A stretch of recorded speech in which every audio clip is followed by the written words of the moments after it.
Total focus है वो बाबा की तरफ है। तो आप मंदिर के अगर बाहर भी बैठे हो ना तो आपको बाबा के साक्षात दर्शन हो जाएंगे। जो तंत्र विद्या से जुड़े हुए लोग हैं और ज्योतिष माध्यम से भी जुड़े हुए लोग हैं, उसमें सबसे पहले हम दर्शन करते हैं। आजकल तो सभी लोग माँ बंगलामुखी के साधक हो गए हैं। जब हम माँ बंगलामुखी से जुड़ते हैं तो माँ बंगलामुखी को कई लोग तंत्र विद्या में भी यूज कर रहे हैं। महाकाल से दर्शन करने के बाद आप साक्षात काल भैरव के दर्शन करोगे। वहाँ मात्र से ही आपकी सारे संकट, राहु केतु इत्यादि कष्ट, दुख, तकलीफें, ये सब सारी चीजें एकदम जड़ से खत्म हो जाएंगी। जो मेन ग्रह हमारे घर आते हैं वह है राहु केतु। महाकाल में आप जाके इसकी पूजा अर्चना या ये सब कराते हैं तो आपको काफी फर्क पड़ेगा उससे। आप मानोगे नहीं, भिखारी को राजा बना देगा और राजा को भिखारी कटोरा भी हाथ में ला के पकड़ा सकता है। राहु के अंदर इतनी पावर है, क्योंकि राहु ना काल्पनिक ग्रह, सपने बहुत दिखाता है।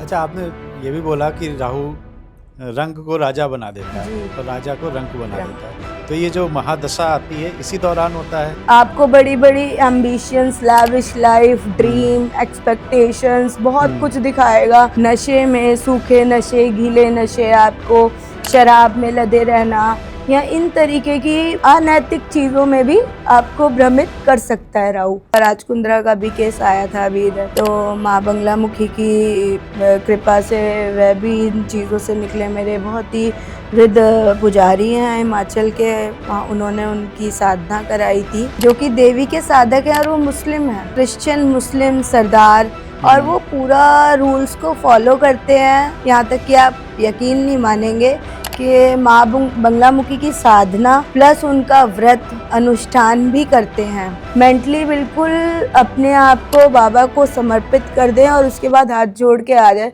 आपको 110% अपनी लाइफ में आने से पहले और जाने के बाद में अंतर नजर आएगा।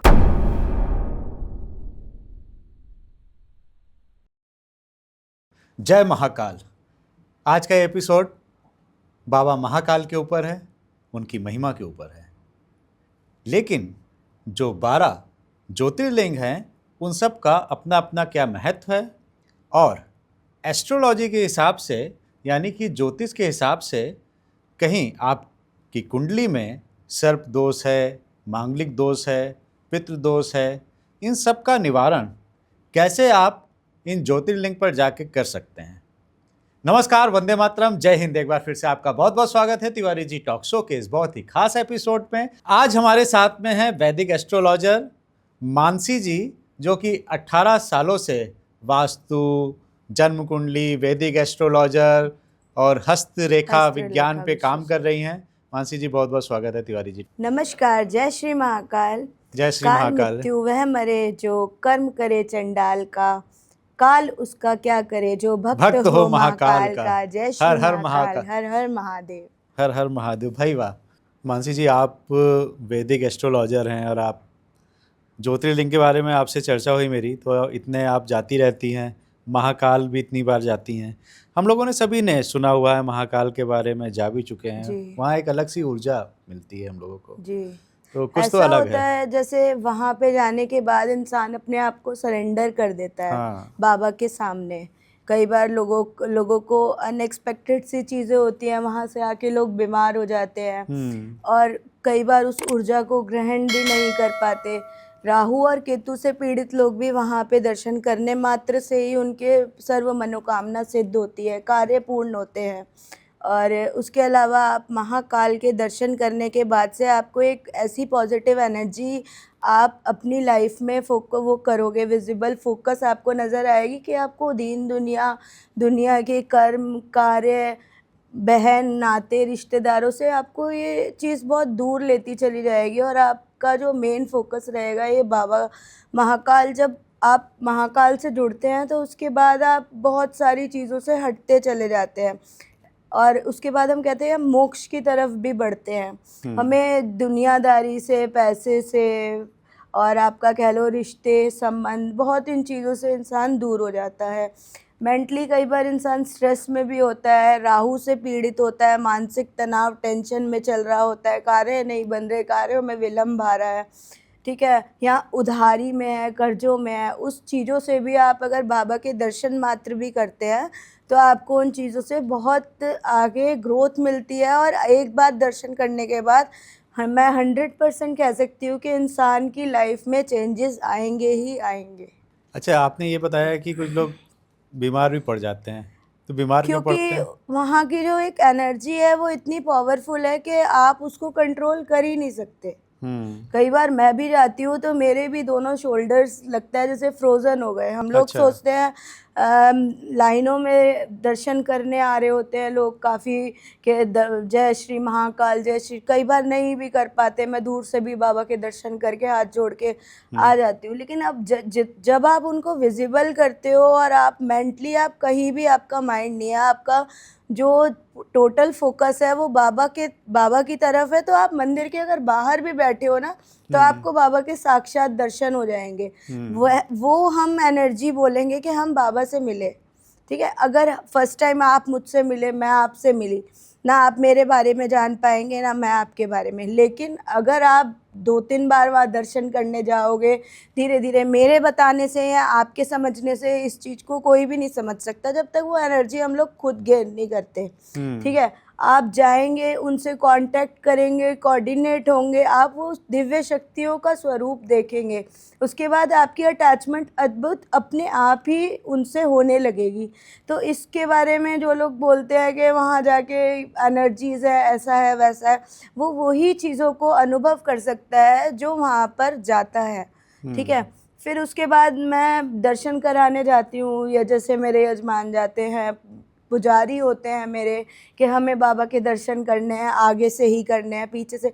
जब तक आप किसी चीज़ को जानोगे नहीं, तब या कोई फ्रूट है या कोई इंसान है, जब तक आप उसे खाओगे नहीं या आप उससे मिलोगे नहीं तो आप उसके बारे में बिल्कुल नहीं समझ सकते।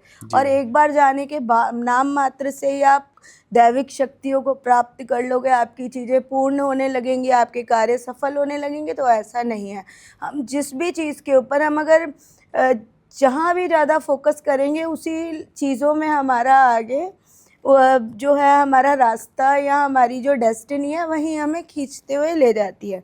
हम जैसे पहले बाबा महाकाल के दर्शन करते हैं, उसके बाद हमें जो सेकंड ऑप्शन आता है काल भैरव का आता है। इसमें मैं आपको एक बात कहना चाहूँगी, जो तंत्र विद्या से जुड़े हुए लोग हैं और ज्योतिष माध्यम से भी जुड़े हुए लोग हैं, उसमें सबसे पहले हम जो साक्षात जो हम दर्शन करते हैं, आजकल तो सभी लोग माँ बंगलामुखी के साधक हो गए हैं। तो जब हम माँ बंगलामुखी से जुड़ते हैं तो माँ बंगलामुखी को कई लोग तंत्र विद्या में भी यूज़ कर रहे हैं। माँ बंगलामुखी से जुड़ने के बाद जब आपको उनकी उनकी आपके ऊपर पूर्ण कृपा प्राप्त हो जाती है, उसके बाद आप काल महाकाल से मिलते हैं। वह आपको खुद ही दर्शन कराती हैं, मिलवाती हैं।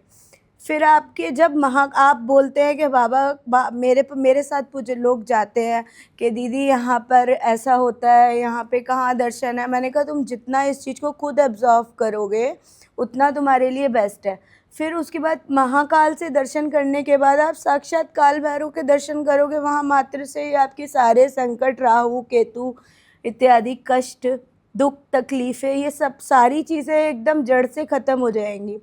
ठीक है, फिर कई बार होता है कि मेरी जो पूजन होते हैं जितने भी उज्जैन में, काल सर्प दोष है, पितृ दोष है, आपका राहु चंडाल योग है। राहु चंडाल योग में मानसिक तनाव, टेंशन, सोचते रहना, मेंटली स्ट्रेस लेना, काम ना बनना, सर भारी लगना, पेट में तनाव, माता पिता की आकस्मिक मृत्यु हो जाना समय से पहले, स्ट्रगल लाइफ में देखना, 16 साल की उम्र से ही बच्चे की लाइफ में स्ट्रगल चल रहा है, कार्य में विलम्ब आ रहा है। तो इन सब चीज़ों को लेके जो मेन ग्रह हमारे घर आते हैं वह है राहु केतु। अच्छा। तो राहु केतु से हम जितनी चीज़ों को मेरा कहने का मतलब है जितना हम महाकाल में आप जाके इसकी पूजा अर्चना या ये सब कराते हैं तो आपको काफ़ी फ़र्क पड़ेगा उससे। अच्छा जी, राहु की महादशा 18 साल की होती है। और 18 साल की महादशा में राहु सैनिकों का सेनापति है, रंक को राजा और राजा को रंक बना देता है। आप मानोगे नहीं, भिखारी को राजा बना देगा और राजा को भिखारी कटोरा भी हाथ में ला के पकड़ा सकता है। अच्छा। राहु के अंदर इतनी पावर है। तो राहु जो है, राहु को शांत करने वाले, वैसे तो नवग्रह का जो सॉल्यूशन है वो महाकाल में उनसे बड़ी ताकत या एनर्जी किसी को भी नहीं मानती। तो वहाँ दर्शन मात्र से ही चीज़ों में बहुत फ़र्क आता है और बहुत सारी लोगों के संकट, कष्ट, परेशानियाँ दूर होती हैं। और जो एक बार उज्जैन आया वो हमेशा जाने के लिए तैयार ही रहता है। बाबा खुद बुलाते हैं, ऐसा भी कहते हैं। और जिनको बाबा नहीं बुलाएंगे वो जा भी नहीं पाएगा।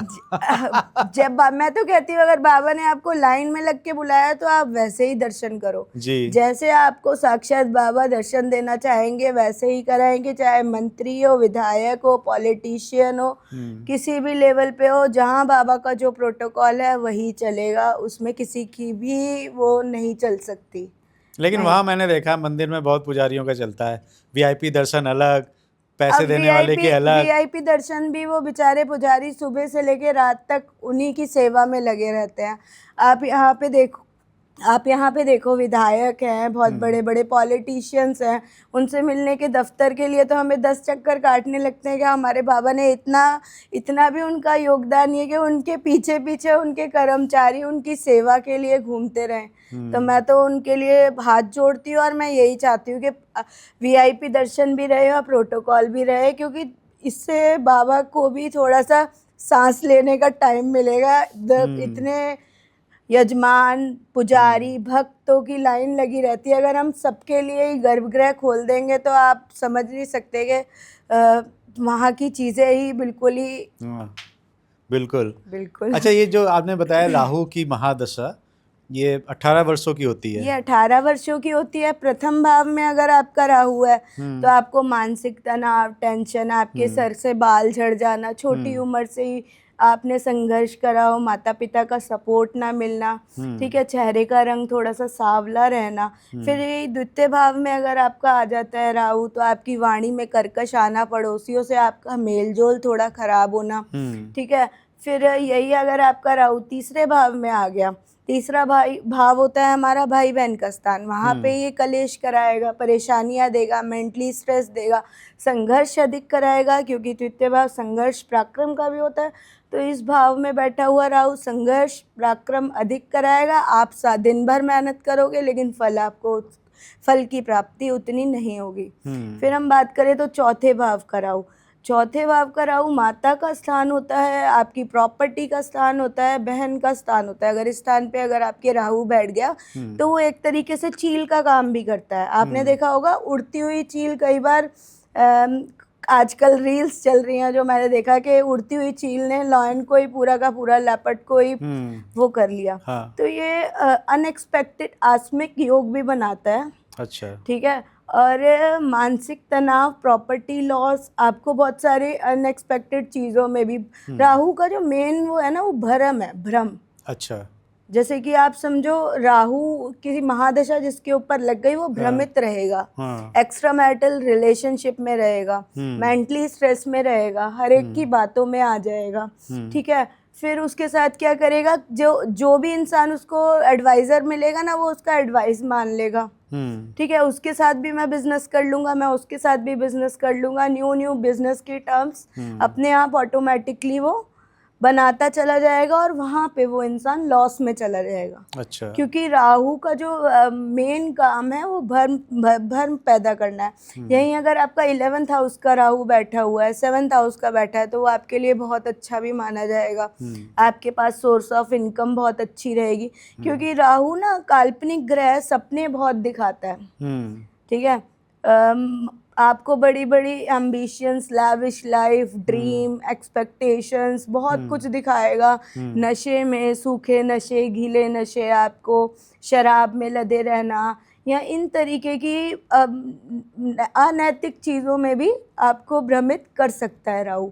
तो राहु की महादशा अगर आपको है तो आप उज्जैन से बेस्ट मेरे हिसाब से तो कुछ भी नहीं है। उज्जैन जाके आप दर्शन मात्र से भी ऐसा नहीं है कि आप पूजा ही कराएं तभी आपको आराम मिलेगा। भोले बाबा के दर्शन करने मात्र से भी आपको राहु से रिलेटेड चीज़ों में काफ़ी हद तक आपको अपनी चीज़ों का समाधान खुद मिलेगा। उसके लिए आप उज्जैन जाएं, खुद बैठे वहाँ पे और मेंटली बिल्कुल अपने आप को बाबा को समर्पित कर दें और उसके बाद हाथ जोड़ के आ जाए। आपको 110% अपनी लाइफ में आने से पहले और जाने के बाद में अंतर नज़र आएगा। अच्छा, आपने ये भी बोला कि राहु रंग को राजा बना देता है जी। और राजा को रंक बना देता है, तो ये जो महादशा आती है इसी दौरान होता है? इसी दौरान होता है। कई बार होता है जैसे कुंडली में 12 भाव होते हैं, 12 भाव अपना अपना अलग अलग फल देते हैं। अष्टम भाव का राहु है, अष्टम भाव हमारा मृत्यु भाव हो गया। अब जैसे कि मैं अपने बारे में ही डिस्कस करती हूँ। अष्टम भाव का जो राहु होता है वो हमें आप कह लो काल्पनिक चीज़ें, जैसे कि हमें इंट्यूशन पावर को बहुत बढ़ा देता है। अच्छा। कि अब हमारे साथ ये होने वाला है, अच्छा। ऐसा होगा। हाँ। तंत्र क्रियाओं में ले आता है, इंट्यूशन पावर को स्ट्रॉन्ग कर देता है। फिर वहीं अष्टम भाव का राहु मृत्यु तुल्य कष्ट परेशानी भी दे सकता है। आदमी की लाइफ जो है एकदम उसकी मृत्यु तालिका खराब हो जाती है। उसके जीवन में सब कुछ होने के बाद भी वही सोचता है कि हमारी जो लाइफ है वो एकदम इसका कोई ठिकाना ही नहीं है। मतलब आप कह लोगे उसको ये नहीं समझ में आता कि मैं आगे करूँ तो क्या करूँ। सब कुछ होने के बाद भी कमी या मेंटली स्ट्रेस या जो भी XYZ इस तरीके से आप अगर इस बारे में और मेरे से जानना चाहते हो तो कांटेक्ट भी कर सकते हो आप मुझसे। मैं डिटेल में वैसे चेक करती हूँ कुंडली के किस भाव से पीड़ित है राहु। राहु पीड़ित हमेशा नहीं रहता है। अब आप अमिताभ बच्चन जी की जन्म पत्री देख लीजिए, राहु केतु की प्लेसमेंट सप्तम और लगन में है। ऐशो आराम, पैसा, धन दौलत, किसी भी चीज़ की कमी नहीं है, बरकत है। लेकिन कहीं ना कहीं देखा जाए तो उनकी कहीं ना कहीं देखा जाए चाहे वो इनविजिबल है बट मैं आप कह लो कि मैरिड लाइफ में डिस्टरबेंस है कहीं ना कहीं। ठीक है, हम कह सकते हैं। या कुछ ऐसे रिश्ते होते हैं जो एक समय की ढाल के साथ चलते चले जाते हैं। बट राहु केतु का सप्तम लगन में आने का मतलब होता है extra marital affair, divorce, mentally stress, बहुत ज़्यादा किसी पे भरोसा अंधा नहीं करना, चाहे वो आपका सगा संबंधी हो चाहे वह आपका खुद की संतान क्यों ना हो। ये है मेरे अकॉर्डिंगली तो। लेकिन फिर भी आपने वो नहीं बताया जो मैं पूछना चाह रहा था कि रंग को राजा कब बनाएगा? रंग को राजा तब बनाएगा जब आप मेहनत करोगे। ठीक, जब आप मेहनत करोगे, राहु के उपाय करोगे तो आपको रंग को राजा और राजा को रंक बना देगा। अब तो आप कहोगे कि राजा को रंक कैसे बना देगा? अब जिसके पास कुछ सही नहीं खोने को वो उसका क्या जाएगा? पर उसके कर्म है वो। अच्छा। पूर्व जन्म के। हाँ, पूर्व जन्म के कर्म है। राहु जिस भाव में बैठा होता है आप उससे पूर्व जन्म का पता करते हो कि यह इंसान पूर्व जन्म में किस दोष से पीड़ित हो के इसको फिर से इंसान का जन्म मिला और अब ये किस चीज़ में आगे भोग के कितनी इसकी आयु है, क्या ये आगे कैसे उस चीज़ को करेगा। तो फिर भी कोई खास उपाय अगर आप बता दें कि रंग को अगर राजा बनना है, उसकी राहु की महादशा आ गई। राहु का आप देखो, राहु का उपाय मैं आपको बताऊंगी। आपने देखा होगा हम लोग कहते हैं कि जो चंदन का वृक्ष होता है, चंदन के वृक्ष पे अगर हजारों सांप भी लौट जाएं तब भी चंदन के वृक्ष को कभी नुकसान नहीं पहुंचाते जी। आपने सुना होगा। और जो राहु है वो सांप है एक प्रकार से। तो राहु चंदन के वृक्ष पे लिपटा रहता है और उसकी सुगंध में इतना खो जाता है, इतना मदहोश हो जाता है कि उसको पता ही नहीं होता वो किस वृक्ष पे है, लेकिन वो कभी उस वृक्ष को हानि नहीं पहुंचाता। तो राहु के लिए हम इत्र का इस्तेमाल कर सकते हैं। आपकी जन्म कुंडली के अकॉर्डिंगली ग्रह किस भाव में आपके राहु बैठा है उस अकॉर्डिंगली हम केसर चंदन का आप इत्र का प्रयोग डेली कर सकते हो नहाने के लिए। ओम राम रीम रोम से रावे नमा का पाठ कर सकते हो। गणेश जी की जितनी पूजा साधना करते हो आपका राहु के लिए आपके लिए बहुत बेटर है। ठीक है, साथ में आपको बहुत सारे पंडित और एस्ट्रोलॉजर्स बताएंगे राहु की महादशा है, आप गोमेट डाल लो, बट नहीं, आप पहले उसको चेक करेंगे। अगर आपको लगता है कि आपको क्योंकि मैं अपने एज अ एस्ट्रोलॉजर किसी को भी राहु की महादशा में गोमेद पहनना पहनने के लिए नहीं प्रेफरेंस करती। ठीक है, मेन आप जितना राहु की महादशा में अपने आप को मेंटली स्ट्रेस फ्री रखो। और मैं आपको एक बात बताना चाहूँगी, राहु की महादशा में आप अंधा पैसा भी कमा सकते हो। वही पूछना चाह रहा था। अगर आप वो कैसे? अगर आप राहु की रेमेडीज करते हैं, हाँ। ठीक है, साथ में वेडनेसडे और सैटरडे को नॉनवेज ड्रिंक वगैरह मत करो। साथ में आप संडे या सैटरडे के दिन अपने, बोलना तो नहीं चाहिए लेकिन फ्रेंड सर्कल में तंबाकू, सिगरेट या शराब आप दान कर सकते हो, आप पियो मत उस चीज को। अच्छा। ठीक है, फिर जो राहु का दान होता है वो 4th क्लास एम्प्लॉयज का होता है, जैसे भंगी, जमादार, स्वीपर, जो हमारे साथ के ही रहने वाले 4th क्लास एम्प्लॉय हैं, उनका दान। तो आप उनको चाय की पत्ती हो गई, और आपका सैंडल का तो मैं ट्री किसी को वो नहीं कहूँगी कि आप लगाओ, कहीं सर्पों का ही वास हो जाए वहाँ पर, बट जामुन का वृक्ष लगा सकते हो आप। ठीक है, गणेश जी की प्रतिमा स्थापित कर सकते हो आप अपने घर में।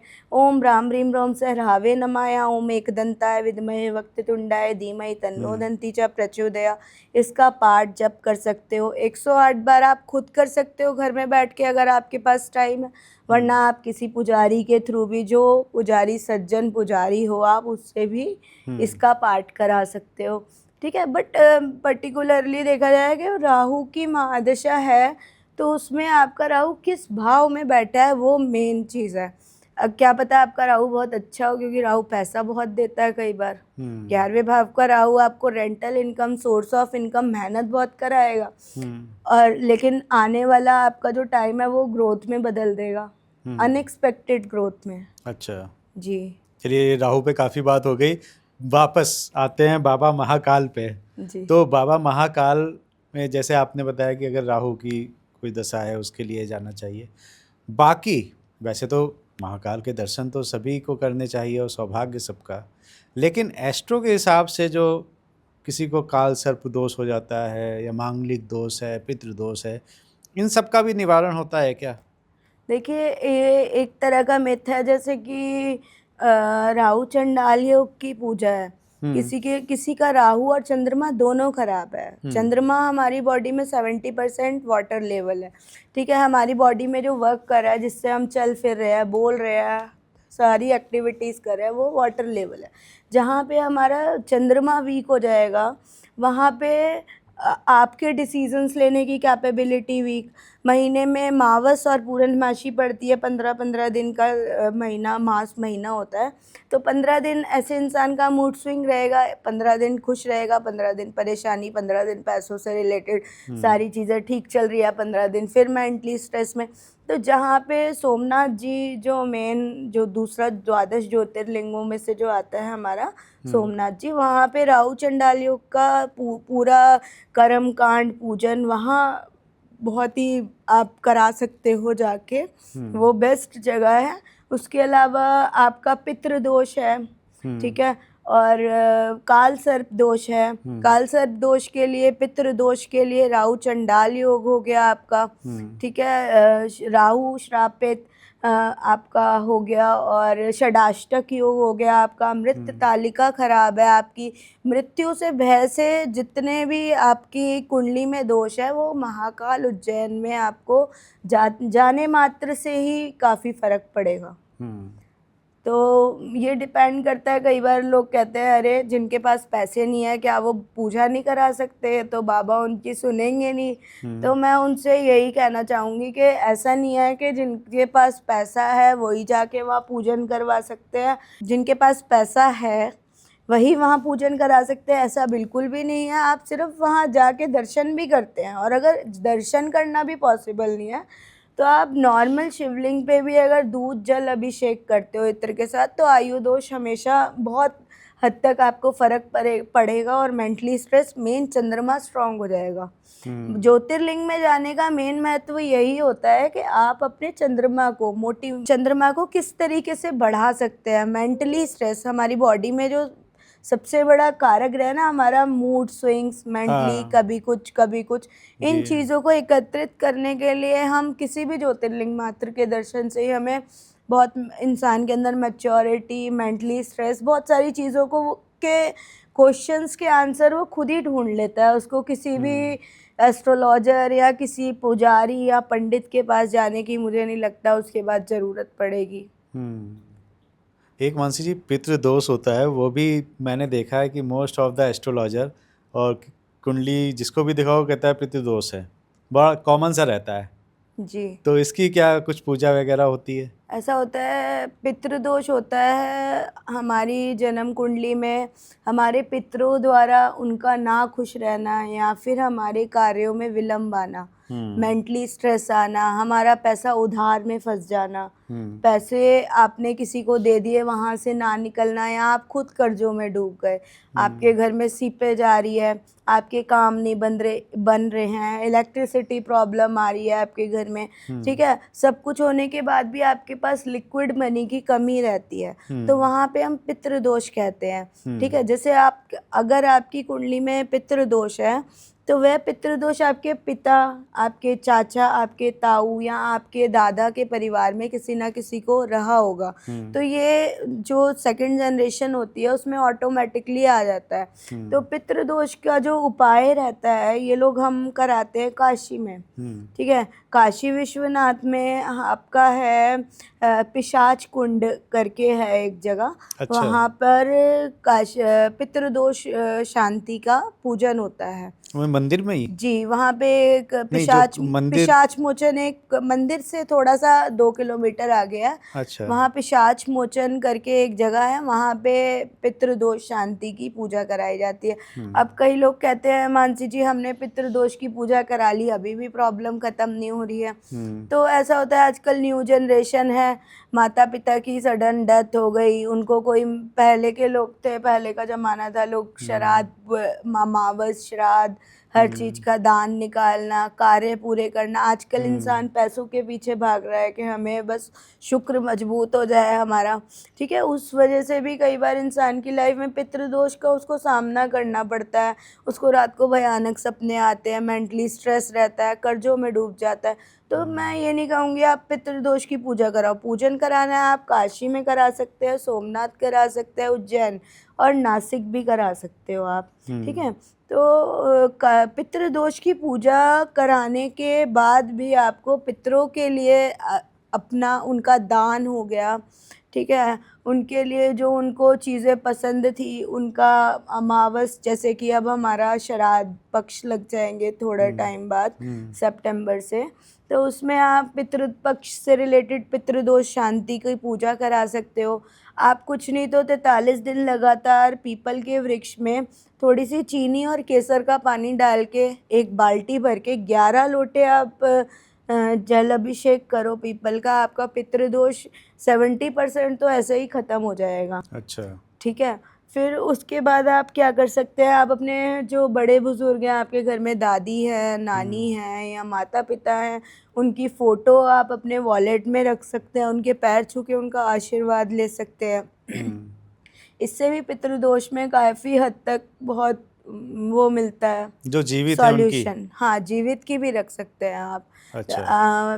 जीवित की भी रख सकते हैं, इससे आपका चंद्रमा साथ में पितृदोष शांति होगी। आप अपनी माता पिता का सम्मान करते हैं, उससे भी आपका पितृदोष में शांति मिलेगी आपको। पितृदोष बेसिकली क्या होता है, संतान होने में प्रॉब्लम होना, एजुकेशन में प्रॉब्लम होना, मेंटली स्ट्रेस प्लस बिजनेस में प्रॉब्लम आना, ये सारी चीज़ों से पितृदोष के लक्षण होते हैं। पर वो भी हमको कुंडली में देखकर बताना होता है कि इस कुंडली में पितृदोष है भी या नहीं है। बहुत सारे मिथ है हॉरोस्कोप को लेके, बट एग्जैक्ट अगर हम हॉरोस्कोप खोलते हैं तब हमें ये चीज़ें पता चलती हैं कि व्यक्ति के लाइफ में चल क्या रहा है, किस चीज़ से प्रॉब्लम आ रही है। कई बार होता है हम लोगों के पेट में दर्द हो रहा होता है, हम सर दर्द की दवाई खा लेते हैं, फिर कहते हैं रिलीफ नहीं आया, पूजा तो हमने कराई थी। तो ये चीज़ें भी डिपेंड करती हैं। तो जो आपने ये सिम्टम्स बताएं, अगर वो देख लें तो ज़्यादा वेरीफाई कर सकते हैं कि हाँ बिजनेस में दिक्कत आ रही है। आप अपना date of birth, time, place मेरे को भेज के या कोई अच्छे एस्ट्रोलॉजर के कांटेक्ट में आके आप उनको दिखा के अपनी चीज़ों का सॉल्यूशन ले सकते हो।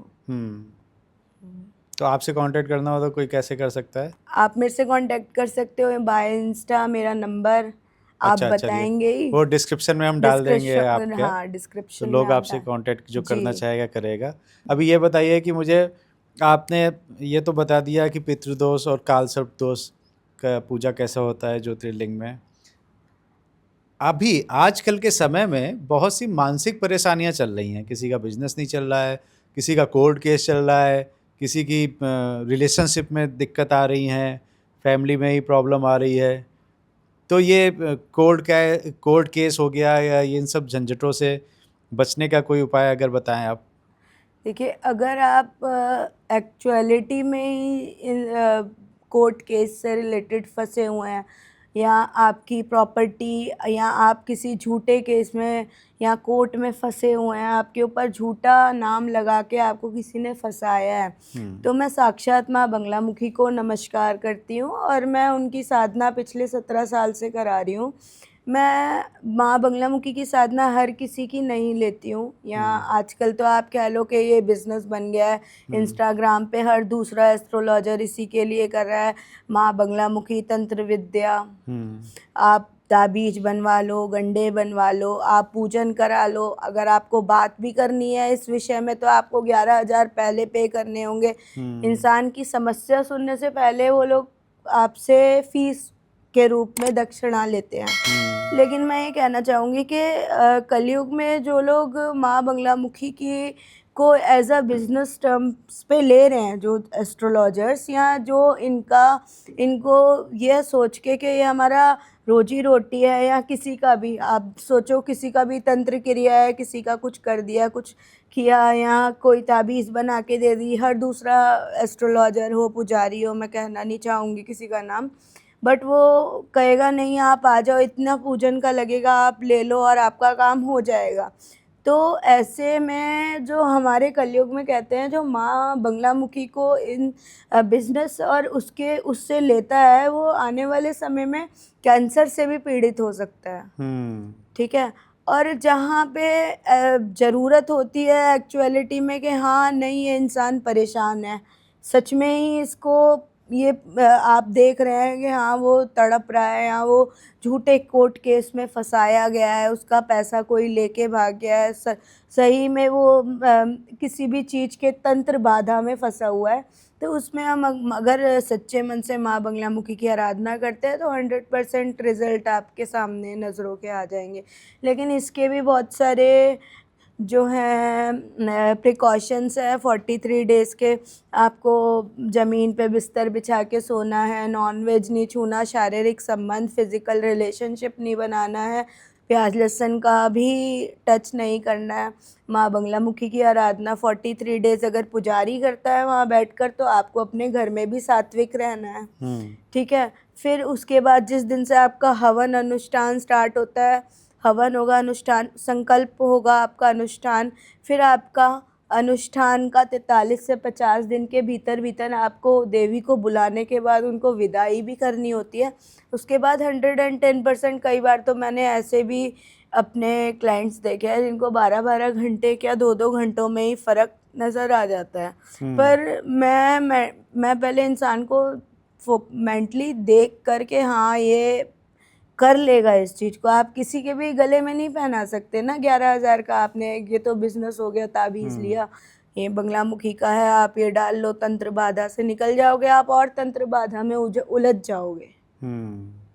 तो मेरा तो ये कहना है कि अगर आप सच में किसी कोर्ट केस या प्रॉब्लम में फंसे हुए हो तो आप माँ बंगलामुखी की साधना कर सकते हो, लेकिन निस्वार्थ रूप से। माँ बंगलामुखी मेरे ख्याल से हिमाचल प्रदेश में है मंदिर। माँ बंगलामुखी का मंदिर है आपका हिमाचल प्रदेश में, और एमपी में है, नलखेड़ा में, दतिया में है, और एक मंदिर हमारा नेपाल में भी है। अच्छा। जो मेन मंदिर है वह नेपाल में है। लेकिन मेरा जो मेन है, जहाँ मैं ज़्यादा पूजन वगैरह लेती हूँ, नलखेड़ा या दतिया में लेती हूँ।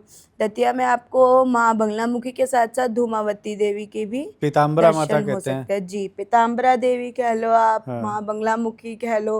अगर आप इनको एक रुद्र रूप में, आपने इनका मंत्र सुना होगा, ओम ऐं ह्रीं क्लीं बंगलामुखी सर्वदुष्टानां वाचम मुखम पदम स्तंभे जिह्वाम कील्य बुद्धि विनाशाय ह्लीं ओम फट स्वाहा। इस मंत्र का मतलब ये है कि हे माँ, मेरे प्रति जिसने भी कोई षड्यंत्र रचा है, कोई चाल चली है, या जिसने भी मेरे लिए कोई नेगेटिव सोर्स या चीज़ों को किया है, मैं सच्चे मन से तेरी आराधना करता हूँ। माँ का स्वरूप क्या है, उन्होंने एक जिह्वा पकड़ी हुई है अपने हाथ में, ठीक है। तो वो क्या करती है, वो कहते हैं फट स्वाहा जिह्वाम कील्य। जिह्वाम कील्य का मतलब कि उनकी जीभ को कीलों से, जिह्वाम कील्य, ओम फट स्वाहा, उसकी जीभ को स्तंभ करके आप मुझे इस दोष और इस परेशानी से मुक्ति दिलाओ, या मुझे इन कष्टों से दूर करो आप। जी। मैंने पॉलिटिशियन बहुत देखे हैं वहाँ जाते हुए, और पॉलिटिशियंस, बॉलीवुड पॉलिटिशियंस काफ़ी जाते हैं। आपने सुना होगा राजकुंद्रा का भी केस आया था अभी इधर। हाँ। तो माँ बंगला मुखी की कृपा से वह भी इन चीज़ों से निकले। मेरे बहुत ही वृद्ध पुजारी हैं हिमाचल के, वहाँ उन्होंने उनकी साधना कराई थी। और बहुत सी चीज़ें होती है, कई बार हम ये नहीं कहेंगे हम हमेशा ही गलत है, कई बार नेगेटिव एनर्जीज हम पे इतनी हावी हो जाती हैं कि हम लोग नेगेटिव चीज़ें करने के लिए डेस्परेट हो जाते हैं, या बहुत ज़्यादा वो हो जाते हैं कि नहीं ये भी सही है, क्योंकि ये कलयुग है, कोई ये वो चीज़ तो है नहीं। बहुत सारे पॉलिटिशियंस हैं, क्रिकेटर्स हैं, तो ये लोग बहुत आजकल तो हर दूसरे इंस्टा रील आप स्क्रॉल करोगे तो माँ बंगला मुखी तंत्र साधना, माँ बंगला मुखी यंत्र, आप ये ले लो, पैकेज ले लो, इतने की पूजन करा लो, तो फ़र्क पड़ता है अगर आप सात्विक तरीके से कराते हो तो। मैंने देखे हैं पॉलिटिशियंस बहुत ज़्यादा जाते हैं, बहुत स्पेशली जाते हैं। दतिया बहुत जाते हैं। दतिया की पूजा, हाँ, चुनाव के दतिया पहले, चुनाव के दौरान, चुनाव के बहुत बाद। जाते हैं। तो वहाँ कुछ ऐसा की होता है क्या, टिकट एनर्जीज लेना हो बहुत, तो मिल जाएगा, ऐसी आप कुछ पूजा जाके होती है? वहाँ पे टिकट वहाँ पे ऐसा कुछ है नहीं। आप मेरे अकॉर्डिंगली तो मुझे लगता है कि आप हवन कराओ, अनुष्ठान कराओ, मत कराओ, आप नॉर्मली मंदिर में जा रहे हो, माता का प्रसाद लिया, हाथ जोड़े उनका, अगर आपकी मर्जी। हवन का क्या मतलब हुआ, आपको पानी पसंद है, यहाँ पड़ा है, आपको प्यास लगेगी, आप पानी पियोगे, अगर आपको भूख लगी है तो आप खाना खाओगे, ठीक है। ऐसे ही हवन क्या होता है, आहुति। आहुति में हम क्या डालते हैं, माँ बंगला मुखी की तंत्र विद्याओं से रिलेटेड चीज़ें। माँ को क्या चीज़ पसंद है, तो माँ को पीली सरसों पसंद है, काली मिर्च पसंद है, लाल आपकी साबुत मिर्चें हो गई, घी हो गया, शहद हो गया। जो माँ की जो प्रिय भोजन है ना, हम उसको भी हम लेके उनकी आहुति चढ़ाते हैं, तो स्वयं माँ को भोग लगता है उस चीज़ का। तो आपकी वो मर्जी, आप माँ को भोग लगाओ या मत लगाओ। आप नॉर्मल दर्शन करके भी आ सकते हो, फूल भी चढ़ा के आ सकते हो, प्रसाद चढ़ा के घर आ सकते हो। ऐसा नहीं है कि आप वहाँ पे जाके कुछ हवन करके या बड़ा अनुष्ठान करके आओगे तभी आपको उनकी प्राप्ति होगी, उनकी शक्तियों की। तो हम ये कह सकते हैं। एक बात और बताना चाहूँगी मैं आपको तिवारी जी, ऐसे बहुत से मेरे क्लाइंट्स हैं जिनको पंडितों की भाषा में हम लोग यजमान बोलते हैं, जो कि देवी के साधक हैं, और वो मुस्लिम हैं। अच्छा जी। और मुस्लिम के साथ क्रिश्चियन मुस्लिम सरदार, और वो पूरा रूल्स को फॉलो करते हैं, यहाँ तक कि आप यकीन नहीं मानेंगे कि माँ बंगला मुखी की साधना प्लस उनका व्रत अनुष्ठान भी करते हैं मुस्लिम। जी। अच्छा। तो मैं ये नहीं कहना चाहूँगी, मैं कहूँगी कि एनर्जीज हैं, आपको क्या कब कहाँ क्या चीज़ दे दे, आप खुद नहीं इस चीज़ को वो कर सकते। तो ये है कि हम जिस भी एनर्जी की तरफ जाएं, चाहे वो हिंदू मुस्लिम सिख ईसाई जो भी हो, बट हमारा फोकस एक जगह रहना चाहिए और अच्छे कर्म करने चाहिए, उसी से ही हमें आगे लाइफ में एक रास्ता और सही डेस्टिनी मिलती है। रोड पे पत्थर कंकड़ बहुत कुछ आता है, लेकिन अपना रास्ता ऊपर वाला ईश्वर खुद ही निकाल देता है। बिल्कुल मानसी जी, आपने इतने अच्छे अच्छे उपाय भी बताए। जाते जाते एक गणेश चतुर्थी अभी आने वाली है, तो गणेश चतुर्थी में अगर आप कुछ बता दें उपाय।